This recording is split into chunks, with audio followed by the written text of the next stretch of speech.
Welcome back to Outside Views, and today we're taking the measuring tape to the British fashion industry to see how it's being cut down to size by the same rules of origin that are destroying the car industry. And my personal view is that the great British high street and the London Fashion Week glamour are currently a hollow facade for an industry that is hemorrhaging money and influence.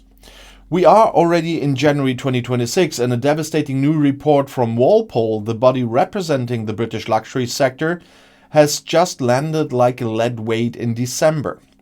The data shows that UK luxury exports to the EU have plummeted by 43% since the withdrawal, but for fashion and accessories, the drop is a staggering 64%.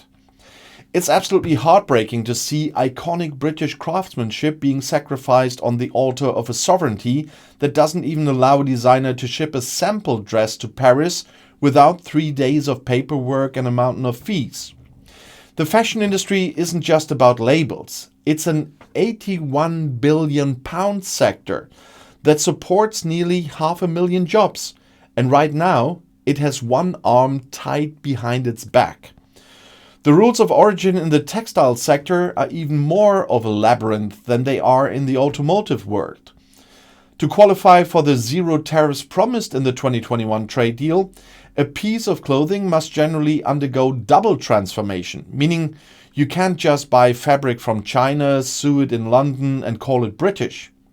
You have to start with the yarn, weave it into fabric, and then make the garment in the UK or EU to avoid a 12% tariff. But since the UK has spent decades deindustrializing and outsourcing its fabric production to places like Italy, Turkey, or Asia, almost no British fashion brand actually meets these criteria. And recent data shows that for many categories of clothing, only 10 to 53% of UK exports to the EU actually claim zero tariffs. The rest are either being hit with a full most favored nation tariff of 11.5%, or the brands are simply given up on the European market altogether because the compliance is too onerous. The impact on the London luxury scene in 2025 has been particularly brutal. For a luxury brand, speed and customer service are everything, but the new customs intricacies, they mean that returns, which is a huge part of high-end retail, are now a financial disaster. If a customer in Milan returns a £2,000 coat to a London boutique, the brand often gets hit with import VAT and duties all over again, with some businesses reporting they are losing money on every single return. And we are seeing a mass migration of British fashion houses.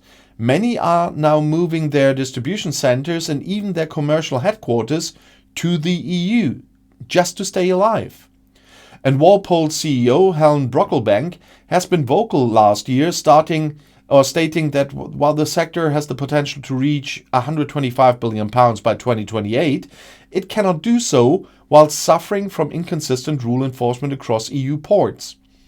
And even the simple act of sending a sample to a journalist in Paris has become a bureaucratic nightmare involving ATA carnets and temporary admission forms that cost hundreds of pounds per item. And I find it deeply cynical that the government's only solution in 2025 has been a revamp of the Developing Countries Trading Scheme, or DCTS. This scheme allows big retailers like Marks & Spencer's and Primark to import cheap garments from Bangladesh and Cambodia without tariffs, which is great for the value end of the market. But it does absolutely nothing for the high-end British manufacturer in Manchester or Scotland who's trying to sell premium wool to Italy. In fact, the UK Fashion and Textile Association warned the House of Lords in October 2025 that the new trade deal with India will likely displace what's left of British manufacturing by flooding the market with even cheaper competition. The minimum wage in the UK is £12.50 compared to roughly £1.40 in India.